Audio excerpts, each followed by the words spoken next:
My name is Brenda Johnson, and it is my goal to empower women to be strong, resourceful, and courageous. Today, we're going to talk to you about nonverbal communication and how powerful it is. And I have a guest to help us do this. I'd like to welcome Alexandra Stone. She's had a very successful sales career in Silicon Valley. For the last 27 years, she's been an NLP trainer, that's Neuro-linguistic programming, and she's also a body language expert. Welcome, Alexandra. Thanks so much, Brenda. I really am so excited about the opportunity to share with you and your audience. And we're glad you're here. So I've heard that 93% of communication is nonverbal. But what exactly does that mean, and why do we care? Great question. What we do a lot of the times when we want to communicate with someone else is that we craft the words. We carefully think about how we're going to say it. We craft the words. But here's what's happening.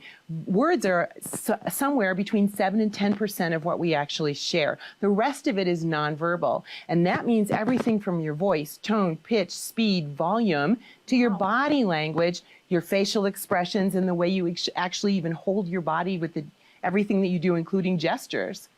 And I doubt if people really know how important that is, because if only 7% are words, think of all the other that is going on that's unconscious. Do you ever get a gut feeling about something and you can't quite put your finger on what it is? Absolutely. That unconscious our unconscious mind is taking in that communication, and we are registering that nonverbal body language, that nonverbal tone of voice, etc.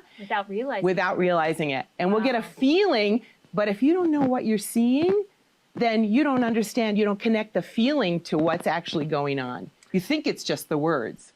Right. So this is important that we become self-aware and aware of others. It is. Okay, so when we are communicating with somebody else and our nonverbal communication is coming across, of course, it can be affecting them, but is it also affecting our thoughts? It is. It's funny that you say that. It does affect. You know, you'll hear a lot, change your thinking, change your life. However, you have heard it, right? Yes. It's change your physiology, change your thinking, change your life. So imagine if your physiology has such a large effect on how you feel and your thoughts. So I'm just going to ask you, can you do depressed for me? What happens to your body if you're doing depressed? Yeah. What are your shoulders? Are they in or out? In. The in, right. Your head up or down? Down. Right. Voice loud or soft? Soft. Yeah. What's happening inside of you? I'm really sad. Exactly. So when you throw your shoulders back, put your head up, it changes your whole physiology. There's a physiology where you can actually look at the ceiling and smile and try to say, I'm depressed, I'm depressed, I'm depressed. Oh, right. What happens when you do that? Just do it. Just even putting my shoulders back changes not just my thoughts, but my emotion. It does. The emotion I'm feeling or the amount of confidence that I'm feeling. It's true. true. I'm opening up. So you can actually touch this part of your sternum right here. And if you push your shoulders in, you can feel how your physiology changes and how everything starts to change. So when you put your shoulders back and hold yourself really empowered. It is more of an empowering feeling. I can really feel that. Thanks, Alexandra. You're so welcome, Brenda. Okay, so viewers can really benefit from this because they can be better communicators. They can actually be more socially and emotionally intelligent because they're all of a sudden aware of other people and the body language, and they can respond to that. They can see what that person is doing and change their message based on that.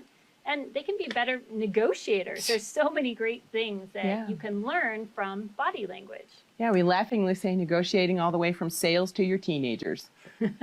Well, thank you for joining us today. You know, I'd love to have you back, and you can do some actual body postures that our viewers can learn. So they can actually be practicing it on their own and seeing how it changes their life and the messages that they're giving.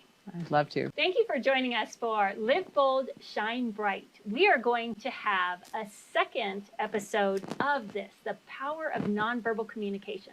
So make sure that you tune in to the next episode so you can learn the body postures and how to have that empowered state, both externally and internally.